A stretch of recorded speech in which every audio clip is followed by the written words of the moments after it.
Hey everyone, it's April 12th, and that means that if today's your birthday, you share it with French serial killer Henri Landru, who murdered 11 women and children in Paris while World War I raged on. And that is him right up there, and I'd like to apologize for my terrible French pronunciation. Landru was born to a furnace stoker and washerwoman in 1869 and was raised in Paris, serving as an altar boy in his local Catholic church. He met his future wife there when he was 18, and the two had a child out of wedlock just as he left for mandatory service in the French army in 1891. It was in between the First and Second Mandingo Wars, so he avoided being sent overseas, and when his term ended, Landru returned to Paris and married the mother of his child. They had 3 more kids together, but he also fathered a child by his cousin. Failing to find steady work, Landru turned to fraud to support his family, pretending to be an inventor of miraculous gadgets and obtaining funding to produce them.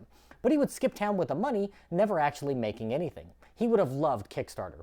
He rarely saw his family since he was constantly on the run from the police, and he was caught in 1904 being sentenced to 2 years in prison for his crimes. After spending the next decade in and out of prison for multiple fraud convictions, Landru ran his biggest scam ever in 1914, stealing an amount that would be about $150,000 in today's dollars from investors in an automobile factory that he never built. He assumed a new identity and moved 50 kilometers north of Paris with a woman and her teenage son. When she discovered his true identity, she and her son disappeared, which kicked off Landru's murder spree. France had just joined the war against Germany, and Landru sensed an opportunity. In early 1915, he placed an ad in the Lonely Hearts section of a Parisian newspaper stating, "Widower with 2 children, aged 43, with comfortable income, serious and moving in good society, desires to meet widow with a view to matrimony."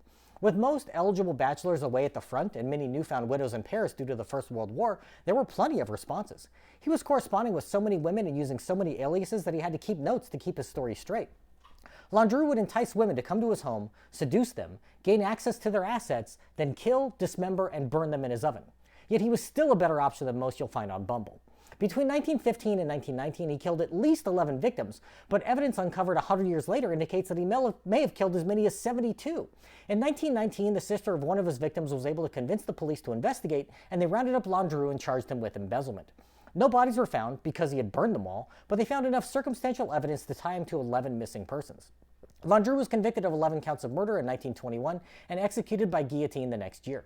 He was nicknamed Bluebeard by the French press due to the similarities between his story and that of the murderous Mother Goose tale from 1697. His story has been the inspiration for numerous films and books, including Charlie Chaplin's Monsieur Verdoux, and you can see Landru's severed head on display at the Museum of Death in Hollywood. If this is your birthday, I hope you have a great day. Leave me a comment so I can wish you a happy birthday. If you know someone whose birthday it is today, send them this video so they can find out all about their birthday twin. And to Henri Landru, I say, happy birthday, you bastard.